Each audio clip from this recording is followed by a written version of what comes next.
Assalamualaikum warahmatullahi wabarakatuh. Baiklah semuanya, kita sampai pada pertemuan yang keempat, di mana di sini kita akan membahas bab 4 dari mata kuliah pengantar makroekonomi tentunya, dengan judul materi keseimbangan ekonomi dua sektor.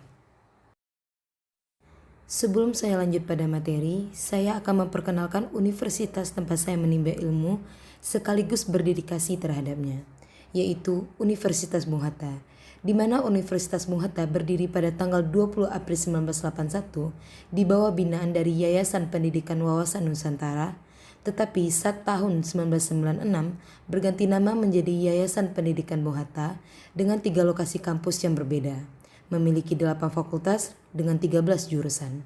Terlebih lagi, Universitas Bung Hatta adalah universitas swasta yang terbaik yang ada di Sumatera. Jadi, tidak lengkap rasanya kita sebagai generasi muda, generasi penerus bangsa, generasi Bung Hatta tidak berkuliah di sini, yaitu Universitas Bung Hatta. Dengan dosen-dosen yang ampuh di bidangnya masing-masing tentunya, salah satunya yaitu Ibu Helmawati SCMSI. Beliau adalah dosen dari mata kuliah pengantar makroekonomi, di mana beliau selalu mengatakan seperti ini. Di dalam dunia pendidikan tidak butuh hanya otak yang pintar saja, tetapi belajar berorganisasi dan dunia luar juga bisa menjadi jembatan kesuksesan bagi kita. Sekarang tibalah saatnya saya untuk memperkenalkan diri. Perkenalkan, nama saya Anissa Septa Devora, biasa dipanggil Septa, dengan NPM 20.100.112.11.021 dari jurusan Manajemen Fakultas Ekonomi dan Bisnis Universitas Bung Hatta BP20. Tidak usah berlama-lama, sekarang kita masuk pada materi bab 4 dengan judul materi yaitu keseimbangan ekonomi dua sektor. Apa yang dimaksud dengan keseimbangan ekonomi dua sektor? Di sini yaitu perekonomian dua sektor merupakan perekonomian yang terdiri dari dua sektor. Sektor pertama yaitu perusahaan dan sektor kedua yaitu rumah tangga. Judul selanjutnya yaitu sumber pendapatan rumah tangga, di mana sumber pendapatan yang diperoleh oleh rumah tangga ialah dari perusahaan. Dan pendapatan ini berbentuk seperti gaji, upah, sewa, bunga, dan keuntungan. Nilainya itu sama dengan pendapatan nasional. Jadi jika kita masukkan kepada rumus, Y sama dengan YD, di mana Y adalah pemerintah tidak memungut pajak, artinya pendapatan nasional, dan YD adalah pendapatan disposable. Jika kita masukkan kepada rumus, Y sama dengan YD. Selanjutnya yaitu tujuan penggunaan pendapatan rumah tangga, di mana penggunaan pendapatan rumah tangga ini memiliki tujuan dalam bentuk tabungan yang akan digunakan dalam bentuk pinjaman kepada penanaman modal atau investor seperti perusahaan yang akan mengembangkan usahanya, memperbesar usaha lama, atau memodernkan pabrik dengan alat yang lebih canggih tentunya, atau dengan mendirikan bangunan seperti kantor. Nah, sekarang kita masuk kepada materi selanjutnya yaitu komponen pengeluaran agregat. Di dalam hal ini terdapat dua komponen. Yang pertama yaitu pembelanjaan konsumsi oleh rumah tangga untuk membeli barang dan jasa, dan kedua yaitu pembelanjaan oleh perusahaan-perusahaan untuk membeli barang dan modal. Jika kita masukkan ke dalam rumus persamaan algebra, AE sama dengan C ditambah I, di mana ini rumus untuk pengeluaran agregat, tetapi untuk rumus penawaran agregat meliputi pendapatan nasional. Jadi dimasukkan dalam rumus AS sama dengan Y. Sekarang kita masuk kepada materi syarat keseimbangan ekonomi dua sektor. Jadi sebelum kita masuk kepada syarat dengan rumusnya, saya tekankan lagi bahwa syarat utama untuk ekonomi dua sektor yaitu hanya dua, yang pertama rumah tangga dan yang kedua perusahaan.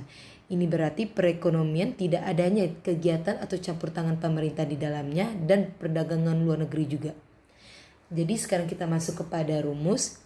Syarat keseimbangan ekonomi dua sektor memiliki Y sama dengan C. Pada setiap pendapatan nasional berlaku Y sama dengan C ditambah S. Maka untuk keseimbangan berlaku persamaan C ditambah I sama dengan C ditambah S atau I sama dengan S. Dalam syarat keseimbangan ekonomi dua sektor memiliki dua syarat yaitu pendapatan nasional sama dengan pengeluaran agregat, di mana jika kita rumuskan Y sama dengan C ditambah I, dan yang kedua yaitu suntikan sama dengan bocoran, dan jika kita rumuskan I sama dengan S. Materi berikutnya yaitu ciri-ciri utama pengeluaran rumah tangga. Di sini ada 3 ciri-cirinya. Yang pertama yaitu pendapatan yang diterimanya, dan kedua yaitu YD sama dengan 0. Apa yang dimaksud dengan YD sama dengan 0?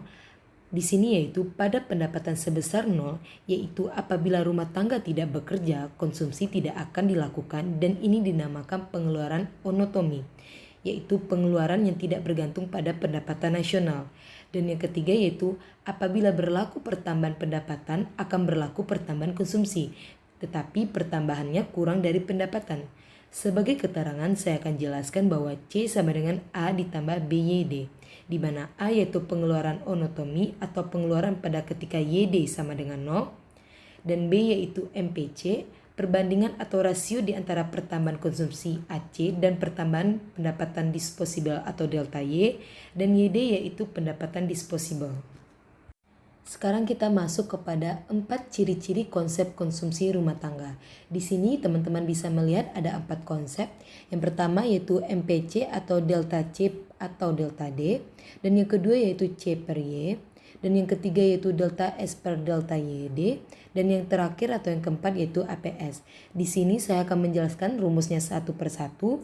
Yang pertama yaitu MPC atau kecondongan mengkonsumsi marginal dengan rumus delta C per delta YD. Dan yang kedua yaitu APC atau kecondongan mengkonsumsi rata-rata dengan rumus C per Y. Dan yang ketiga yaitu rumus untuk mencari MPS atau kecondongan menabung marginal dengan rumusnya yaitu delta S per delta YD. Sekaligus yang keempat atau yang terakhir yaitu APS atau kecondongan menabung rata-rata. Di sini mereka berempat memiliki hubungan di antara MPC, MPS, APC, dan APS. Yang pertama yaitu MPC ditambah MPS sama dengan 1 dan APC ditambah APS sama dengan 1. Sekarang kita masuk kepada materi faktor yang menentukan pengeluaran konsumsi dan tabungan.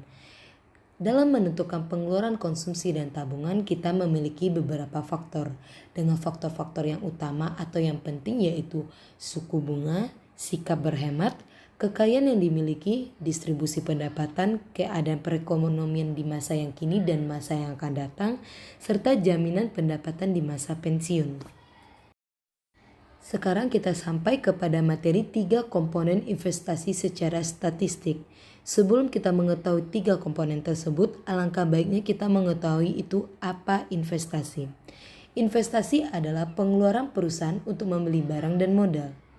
Jadi kita sekarang bisa mengetahui apa itu investasi. Selanjutnya yaitu 3 komponen investasi secara statistik. Di garis bawahi yaitu statistiknya. Yang pertama yaitu pengeluaran ke atas barang modal. Yang kedua membangun rumah tempat tinggal. Dan yang ketiga perubahan dalam stok atau investasi. Tetapi memiliki faktor yang utama untuk menentukan investasi yaitu suku bunga, tingkat pengendalian modal, prospek masa depan, dan perkembangan teknologinya. Sekarang kita masuk kepada materi cara analisis keseimbangan pendapatan nasional. Keseimbangan pendapatan nasional itu sendiri adalah pendapatan nasional ditentukan dengan menggunakan syarat keseimbangan dalam perekonomian dua sektor. Di mana jika kita rumuskan secara algebra, keseimbangan dapat ditentukan dengan menyelesaikan persamaan berikut, yaitu Y sama dengan C ditambah I atau S sama dengan I.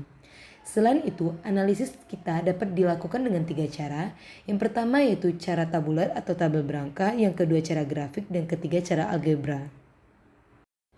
Jadi, analisis mengenai multiplier merupakan bagian terpenting dari analisis keseimbangan pendapatan nasional. Karena analisis ini menerangkan sejauh mana pendapatan nasional tadi akan mengalami perubahan atau delta Y dari efek dari perubahan pengeluaran agregat atau delta AE, di mana rasio antara pertambahan pendapatan nasional dengan pertambahan pengeluaran agregat jika dirumuskan yaitu delta Y per delta AE. Ini dinamakan yaitu multiplier. Kita masuk kepada penghujung presentasi pada hari ini. Semoga apa yang saya sampaikan mendapatkan manfaat untuk orang banyak. Untuk kesimpulan pada materi bab 4 ini yaitu keseimbangan ekonomi dua sektor. Kalian hanya perlu mengingat bahwa keseimbangan ekonomi dua sektor ini hanya memiliki 2 sektor. Yang pertama yaitu rumah tangga dan perusahaan. Jadi tidak ada campur tangan pemerintah ataupun perdagangan luar negeri lainnya. Terima kasih atas perhatiannya. Saya akhiri dengan Assalamualaikum warahmatullahi wabarakatuh. Have a great day.